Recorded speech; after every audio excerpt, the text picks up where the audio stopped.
And welcome to Around the Ozark Spotlight. Each week, we uncover the stories behind the people who live and work here in Southwest Missouri. Those individuals with entrepreneurial spirit who work to better the lives of others or put even pen to paper to write books about the stories and history of the Ozarks and its people. I'm your host, Scott Meier. Today, we're going to explore the world of Paul Williams, our chief of police here in Springfield. And Paul, we try to have you on the program at least once a year so you can give people a little update on what's going on. But first of all, what year is this for you? What year have you been chief of police for Springfield? How many So years? Scott, yeah, thanks for having me back. I love doing this with you, and I am in lucky year 13 as the chief of police. I started back in 2010, so uh, been good, more than a decade. Let's put it that way. You know, it's interesting. I was thinking about you the other day. I was watching a program, and there was a town, I believe in Colorado, that was advertising for police officers, and they listed after the first year, and after the third year, and after the fifth year, what an officer can make in that town. It looked pretty good. Have you seen that commercial? Do you know the one I'm talking about?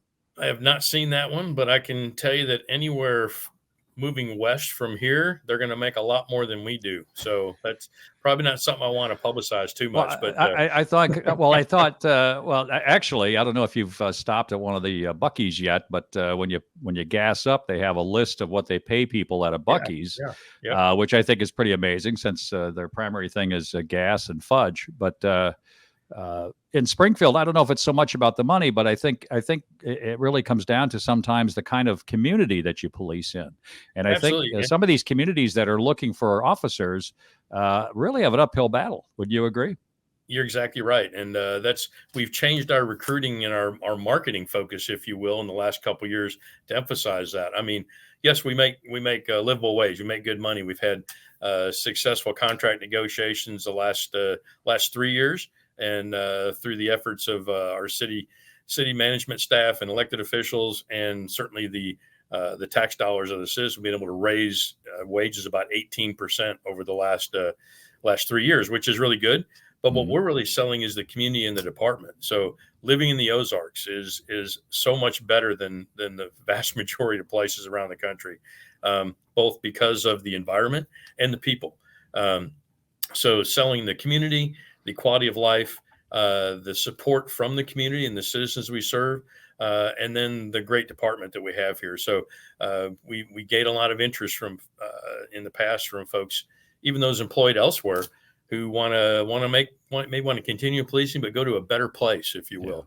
So great community support, and it's really just an absolutely wonderful place to live, as you know. My guest today at Around the Ozark Spotlight, Springfield Police Chief Paul Williams, entering his 13. Well, not even entering. I guess you're in the middle of your 13th year. I'm a couple months into it. Yeah, yeah, Yeah. moving towards So 14. and you look great. So obviously the job is hard, but it's not so hard. I've known you now for about 8 years. You haven't aged a bit. So Well, I God bless you. appreciate. I certainly feel like I have, but I appreciate that. Yeah, well, it's but you're looking good. So with the staffing, the last time we spoke, I want to say you mentioned something about certainly north of 30 officers that you're down. Has that number improved? Where are we at now? Well, it depends on how you define improved. If you mean improved, there's more vacancies than no. So it's kind of a plus and a minus. We're at the in a week, I will have five experienced supervisors, commanders who are retiring with 25 years of service, and certainly want to wish them well and moving on to the next aspect of their lives. But it creates a drain on us, not only losing that experience, but losing the personnel. So we are when that happens, I'll be at 60 officers down. So 60. it's a number we approached briefly back in December of 2021. We were at 60 officers down, and we've over the 22 and the first part of 23, we've incrementally gone back to, as you said, we were about 35, 36 for a while. But the increase in retirements, people reaching retirement age, and the decrease in applicants.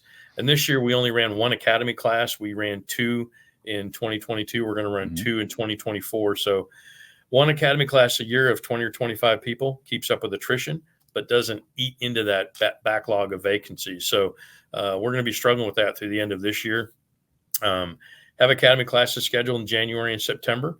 So our hope is to have 20 to 25 recruits in each one of those classes.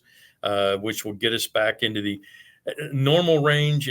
We generally always have 20 to 25 vacancies just throughout the course of the year, retirements, resignations, and our training program is extensive. Run our own academy, but it's 6 months long, and then a 3-week or 3-month field training program. So it takes us 9 months to get somebody operational where they can be in a car driving around handling 911 calls by themselves. So we're a little bit behind the 8 ball right now. So encourage anyone who might be listening or wants to share with anybody who might be interested in being a police officer, either current or ready to get into the workforce. GoSPD.com is our go-to site for asking questions, submitting interest cards, submitting application, signing up for testing dates, which we hold monthly. So we're really trying to put that word out and get those interested folks into looking at us. Paul, if you built the perfect candidate, if you had a large chalkboard and you drew the perfect candidate, what would that candidate look like? There's many ways to come at that, but I guess the couple things that we absolutely have to have to be a police officer here in Springfield: 1, integrity, honesty, and good moral character. 2, good judgment, good decision-making skills. 3, be able to communicate and be personable and engage with folks. So everything else we can kind of train, and there's whether you're former military, whether you're a college graduate, whether you've been in the workforce wanting to make a change, whether you're just looking at starting out in your career, all those things, kind of come together. And we have examples of each of those types of candidates, but someone who is ethical and personable and engaging and really able to make sound decisions, I think is really what we're looking for. Is there an age limit? I see the armed forces have kind of raised their age limit a little bit. Is there an age limit for policing? Not on the top end. On the bottom end, you have to be 21. Or we actually have one recruit in the academy now who's 20 years old, but he'll turn 21 before graduating. So that's as young as you can be. On the top end, there is no limit. If you're 50 plus, we have had candidates over the course of the last 10 years, a couple in their 50s, but mid 40s, career change is kind of more common. If you can pass all the basic tests, the simple written test, the physical agility test, and oral interview, it doesn't matter how old you are. We're part of the statewide loggers pension plan. There's no mandatory retirement age, and there's no limit to how old you can be to get in the plan. Just have to be able to work 5 years to get vested and have that pension. So you're as old as you feel, I guess, but we're not going to place a limit on anybody. Well, it's good to know, because there's, I think, a lot of people that are thinking about or have already made some changes in their life and their career, and certainly the pandemic changed a lot of that. But on the other side, if we can get some people to want to be recruited in, then hopefully we've done our job. Well, and there's something I'm going to add to that. There's something certainly be said for life experience. Someone who's got 10, 20 years of life experience post high school or even post college, that absolutely brings a lot to the job, to the profession, and those would be great people to have. Absolutely. When you see what's happening, if you go north up to a state like Minnesota, where they're talking about backing down on the number of police and adding more people to go into the field, in some cases instead of police, to deal with things like domestic situations. What do you think about that theory, where you send in a therapist, in essence, into a situation that I know sometimes can be pretty volatile? So we have a co-responder program that we kicked off last year. So working with mental health professionals in responding to people in having a mental health crisis. There's absolutely a need for that and a reason to do that in a way to keep everybody safe. There's a lot of things that police respond to that really don't require a police response. So I encourage that. We're looking at that. We're going to expand that. It's been very successful so far. But what I've seen and what you mentioned, sending non-law enforcement folks to a domestic violence situation or making traffic stops was the other one I've seen some communities do. They want to have non-sworn people out there stopping people for what they call minor traffic violations. I would adamantly argue and speak against both those things. Those two situations tend to be the most potential for violence and Sure. instances where officers get hurt or shot or killed, those things blow up very quickly. So you won't see anything like that here. And I've got support of city officials and Mhm. elected officials as well about we want to make sure that we can do things safely for citizens and officers and efficiently and effectively, but really being very careful about what we hand off to non-law Mhm. enforcement folks.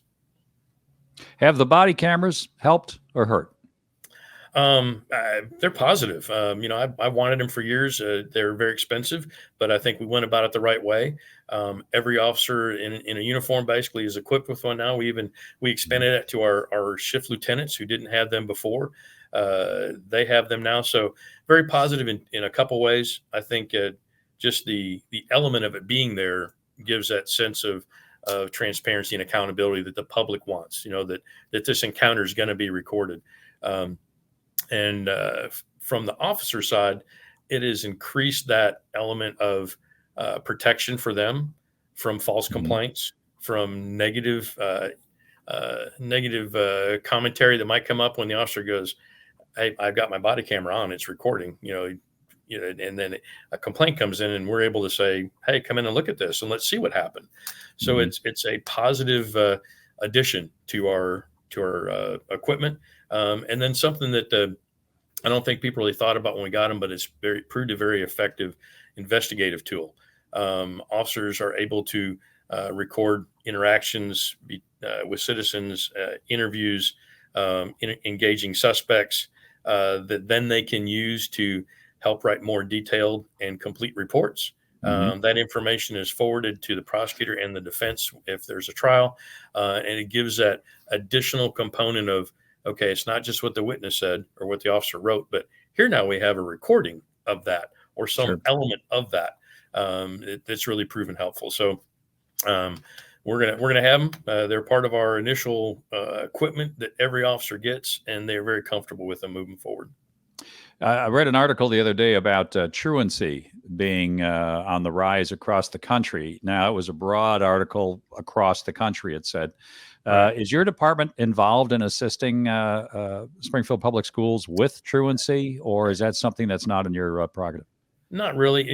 Springfield Public Schools has their own police force, and they do a really good job. We work closely with them, but we have been very adamant about keeping us separate from school policy and discipline, and only focusing on law enforcement, police, crime related functions. So SPA does a great job. I know if you talk to Director Farrell, they'll tell you what they're doing as part of employees of the district in Mhm. helping with reduce the amount of truancy and keeping kids in school.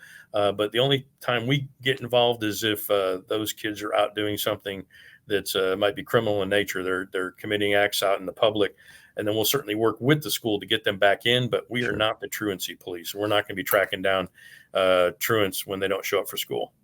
That's got to help a little bit when you're tight in the department and the number of individuals you have to let them focus on more of the crime side.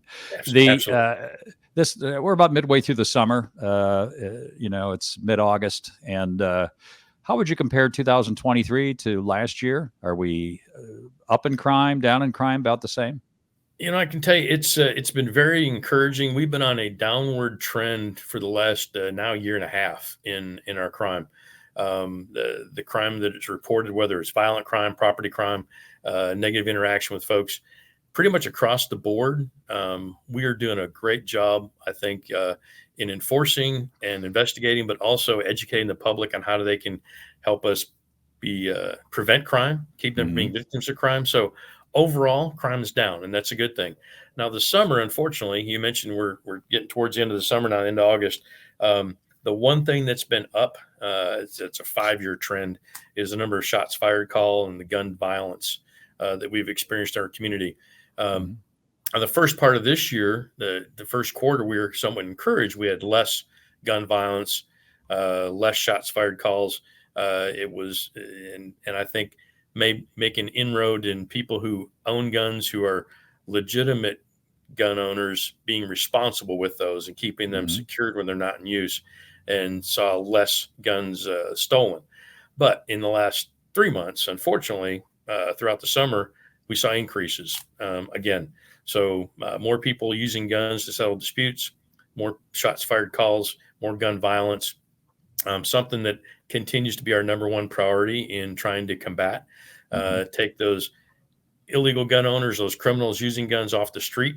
We have seen about a 50% increase in the number of illegal guns we've taken off the street this year compared to last year.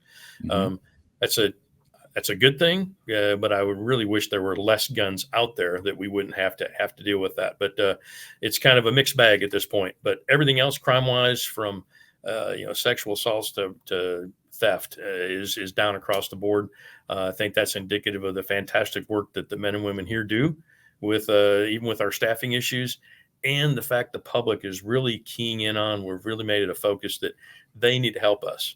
The number one item to reducing crime is community engagement, community interaction, and getting people to be aware of what they can do to keep them and their property safe, and really take that to heart. So I'm encouraged that will continue throughout the rest of the year. We will be back in a moment with more on Around the Ozarks Spotlight right after this message. I'm your host, Scott Meier. Back in just a minute. Hey, everybody, it's Ethan and Sarah Forhetz from your favorite podcast, Around the Ozarks in 5. I'm sure you've been wondering, how can I get even more amazing stories, events, and witty banter to start my day? Well, look no further. Here we are. Sign up for our daily newsletter. You'll have what's going on around the Ozarks right at your fingertips each weekday morning. Yeah, just go to aroundtheozarks.com, click on the newsletter tab to sign up. Thanks for listening to Around the Ozarks in 5. We hope to see you in your inbox soon. Welcome back to the second half of today's Around the Ozarks Spotlight. I'm your host, Scott Meier. With me is Chief of Police here in Springfield, Missouri, Mr. Paul Williams. And Paul has been doing great work in that position for about 13 years or more. Let's talk about some good things, Paul, because in policing, there's good things and bad things. But I think sometimes things that get forgotten are some of the officers that you have under you that you might want to call out and say, hey, these people have done some really great work. Is there anybody in particular this year that gets a big gold star? We could spend hours talking about that. I have really good people, and we try to recognize them. We do something on social media called our Sunday Spotlight. And that is people that get recognized by citizens. I get on a weekly basis, I get phone calls, emails, and even traditional snail mail letters from folks going, hey, Officer so-and-so did this, Officer so-and-so did that. I can't thank them enough. So we try to recognize those folks on a weekly basis with those things that come in from citizens. And then internally, we have an awards program, and it's interesting. Once a year we get together, we present awards, everything from command commendations, life-saving awards, Purple Hearts for those of injured line of duty, a wide spectrum of accomplishments. But what I always struggle with is people don't want the recognition. Believe it or not, our officers are a very humble group for the most part, and the general response is, I was just doing my job. I don't really need any additional recognition. So getting their fellow officers or citizens or their supervisors to put in someone, document their actions to show what a difference they made in the community on a particular crime, at an event, whatever it might be.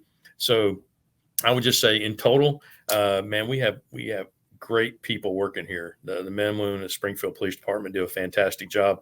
I just got done. I met this morning with our assessor from CALEA, the Commission on Accreditation for Law Enforcement Agencies. We do that every 4 years. We get reaccredited. It's something we've done for almost 30 years, kind of the good housekeeping seal of approval, if you will, for law enforcement. Outside folks come in over a 4-year period and look at everything we do. And then they evaluate you and they tell you, are you doing things right? Are you aligned with best practice? Are there things you can improve? And I just had my exit interview with the assessor today. And he said, man, this is a squared away agency. He said, you are doing everything right. You're following his best practices, and you have absolutely wonderful people working for you. So I think that's important for the community to know. That's why we do it, to give them that outside look. So long answer to your question, Scott, but I would be hard pressed to single out one or two or even 4 or 5 in the short time we have and say, hey, this officer, that officer, this commander, this supervisors doing something more than anybody else, because they're all doing a great job. No, that's great to hear, and it's good that you share it, Paul, because I'm not sure everybody gets to hear the good side of things. Let's turn to needs. I always love to ask if you had a list, top 3 needs that you if you could wave a magic wand, you'd have the financial support to be able to do it. But what do you think a couple of the top needs are, Paul, that your department has other than staffing, that you would love to be able to do something about? Yeah. So you already took number one, other than staffing. So the good thing is we have money for staffing. I'm just trying to get the people in here. You're right. Sure. So I think technology is, we're always looking for new and better things to make us more effective, more efficient, and be a force multiplier.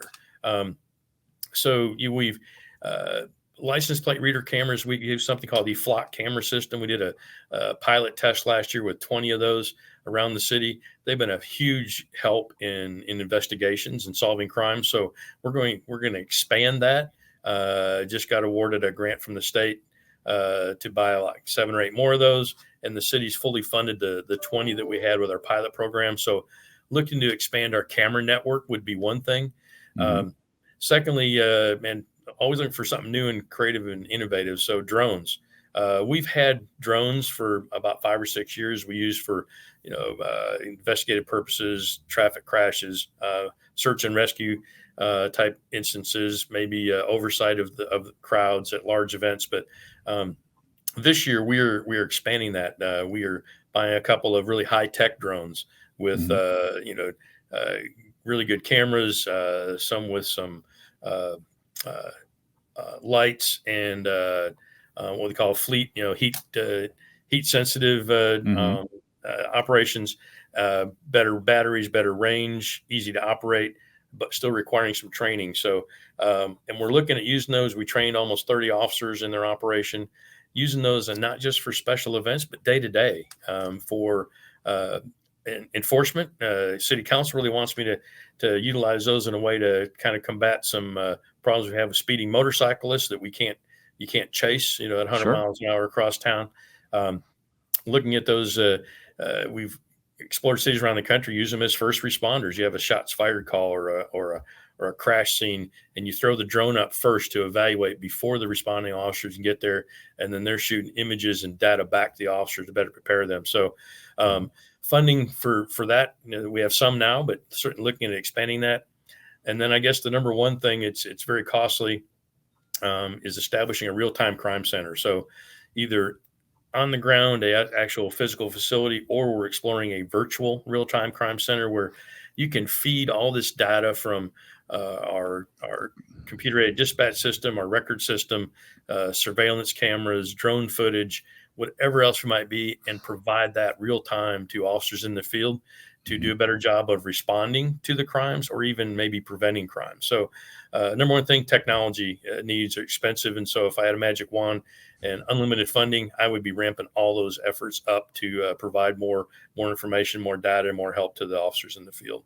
You're hearing and viewing, if you can, my guest today on Around the Ozark Spotlight, Chief Paul Williams, Chief of Police here in Springfield. It's amazing how much local policing now has almost moved into some of the military things, like you were talking about with the drones and being able to, be out there before the officers can even arrive to get some sense of what's going on in the scene. In the staffing side of things, when you're talking about needing more officers, it sounds like IT is becoming a big part of the police needs as well. It is. And so we ramped up last year our civilian staff that supports that. So from an investigative standpoint, we have a great cyber crimes group that does everything from investigating computer crimes to analyzing the computers and the smartphones and the digital data that we seize as evidence. But also day to day, we have investigative service specialists, non-sworn civilian employees who assist our detectives in the investigative unit with analyzing the data, with pulling that data in.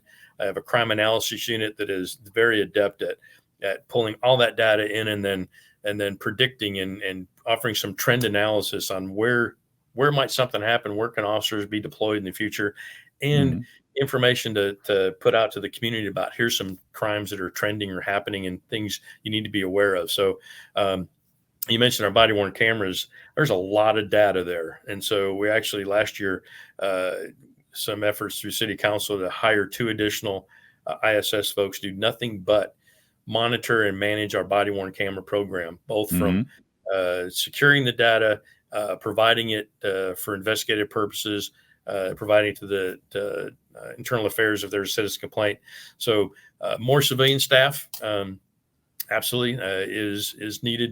And we talk about it increasing the need for officers, and we need to hire officers, but are about 1/4 of my group of employees are civilian staff, which professionals in everything they do. Without them, we couldn't do what we do. So really ramping up that recruiting effort as well. We had some good success last couple of years, increasing pay and benefits and working operations for them, and actually having more success filling those spots now than we've had in the past. So it's gonna be helpful in the future.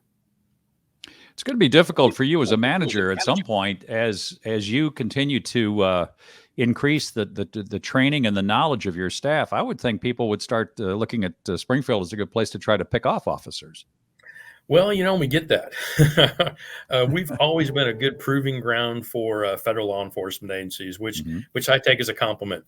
Any FBI, ATF, DEA, Secret Service, Marshals, any of them, they want people with work experience and or law enforcement experience. And so if an officer works here 3, 4, 5 years and they want to go to a federal law enforcement agency to do that, I look at that as a benefit. We're a good proving ground, and they know if you get somebody from here, they're well trained, they're experienced, they're knowledgeable, they're ethical, they're a great recruit. We don't lose to other law enforcement agencies for the most part, though. So we have good folks, and I'm not saying we don't lose people, but generally that's because there's a family situation. Lost some officers whose spouses got better jobs in other communities, and so they leave here and they follow the spouse and they become an officer in that community, and that's not a bad thing. That kind of polishes our reputation as a good place to be an officer, and you can certainly finish your career here if you want to. But we don't get cherry picked.